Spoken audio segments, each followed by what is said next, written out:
Guys, kakatapos lang natin mag-live, no? So, tinitake ko lang ang opportunity para mag-unbox ako ba? Unbox? Ano bang tawag dito? Basta bubuksan ko. Ito yung sinasabi kong binili niya while waiting kami sa food. Binili niya kasi medyo mura lang para sa kanya, pero mahal for me. Ayan guys, kung nakikita niyo yung gitara ko. Ito yung gitara ko guys, pinagawa ko ito, pero doon sa Pilipinas, alam niyo ba bakit pinagawa ko ito? Instead na bumili ako, kasi tingnan niyo naman, oh, di ba? Ang ganda talaga niya. Kasi one time naalala ko, nung, anong tawag nito? Nagko-cover ako nagigitara-gitara ako dati. Tapos meron akong, maniligaw yun.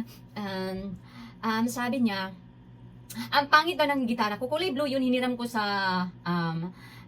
pamangkin ko, hiniram ko. Tapos, kumakanta ako, tapos ano tawag dito, nagko-cover pa. Tapos, sabi niya, ang pangit naman ng gitara mo, meron sa akin dito. So, yun yun. So, sabi ko, ang pangit pala. Parang na-hurt ako kasi hindi sa akin yung gitara. Tapos, pinupunan niya yung gitara ko. Okay lang sana pinupunan niya yung boses ko kasi tanggap ko yun. Pero gitara na hiniram ko, pinupunan niya.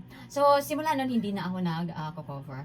Tapos, umuwi na ako dun sa amin. Ito yung story ha, umuwi ako noon sa amin. Ayan, naregaluhan ako ng gitara sa pinagawa ko. Tingnan nyo naman, ang ganda diba? Sobrang nice talaga. Sobrang nice talaga niya. Tapos, ang kulay din, sobrang ganda.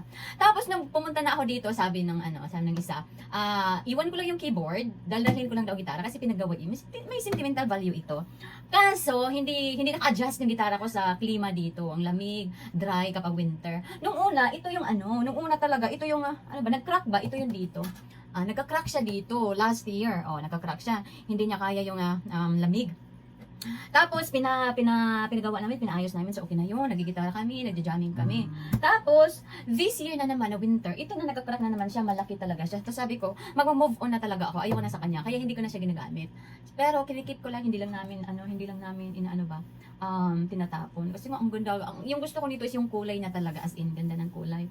And then, ito na nagka-crack na. Ito din, sa likod. Nagka-crack na talaga siya. Parang yung, wood na gamit ba? Parang pampinas lang talaga, no? Pampinas lang talaga. So, nasayangan ako, guys. Kaya yun, nakita namin dito sa store. Ayan. Ito, bubuksan ko na, ha. Ang bigat nito, pero, bubuksan ko na talaga. Wow. Ang ganda na kanyang paglalagyan. Kasi, dito na ako mag-unbox kasi ang laki niya kasi kung dadalhin ito ba. Ito na, kakargahin ko na talaga. Guys, yung hard case niya sobrang ganda. Yung isa na yan, bumili ako ng hard case. I think 5,000 yun. Ang pangit. Ito ang ganda niya talaga. Libre din ito. Tingnan natin ha, buksan natin. Ayan. Okay.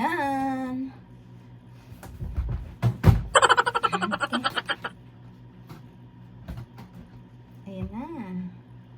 Tan-tadadan. Ang smooth pa. Para yung kumot ko ba na sobrang soft ng kanyang Ito na yun. Ayan. Matigas. Hindi ko, I mean sa kulay, parang hindi ko bet ang kulay, pero it doesn't matter na.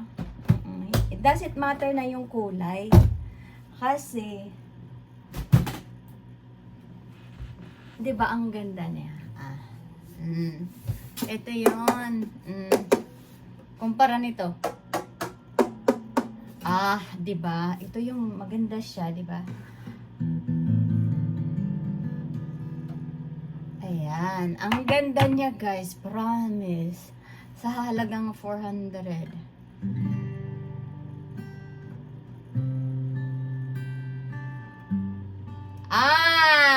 Di ba? Ang ganda niya, promise. Tapos, meron pa siyang ayan. This is acoustic ano tawag nito? Acoustic electric or something ganon.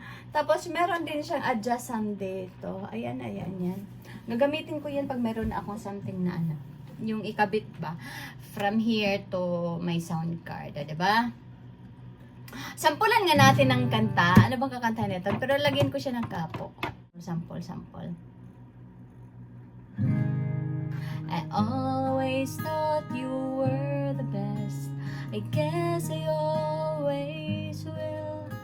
I always felt that we were blessed, and I feel that way still. Sometimes we took the hard road, but we always saw it through. If I had only one friend left, I wanted to be you. Sometimes the world was on our side, sometimes it wasn't fair. Sometimes it gave a helping hand, sometimes we didn't care. 'Cause when we were together, it made a dream come true. If I had only one friend left, I wanted to be you. Di ba? Sobrang nagagandahan talaga ako. Actually, hindi naman talaga ako as in super magaling. Oo. Magaling lang ako konti. Yung mga ano ba? Basta, marunong lang ako, pero hindi ako marunong, hindi talaga ako magaling. Tapos, kung nakikita nyo, may keyboard din dyan. Marunong lang ako, pero hindi din ako magaling. Yung bang kumakanta lang ako, tumutugtog ako kapag kumakanta ako. Kapag siguro may kumanta, tapos tutugtugan ko, hindi ko alam. So, ayan na nga, di ba, nagagandahan talaga ako, promise. And I'm so happy talaga. So, I think goodbye na ako. Nag-move on na ako sa kanya. Dito na ako. Okay? Sa present na tayo. Huwag na tayo dun sa mga nakaraan. Kailangan na natin ibaon sa limot yung nakaraan na yan. Joke yams. Alright guys, that's all. And thank you so much for sa inyong time na pagkikinig sa akin. And goodbye! Thank you so much!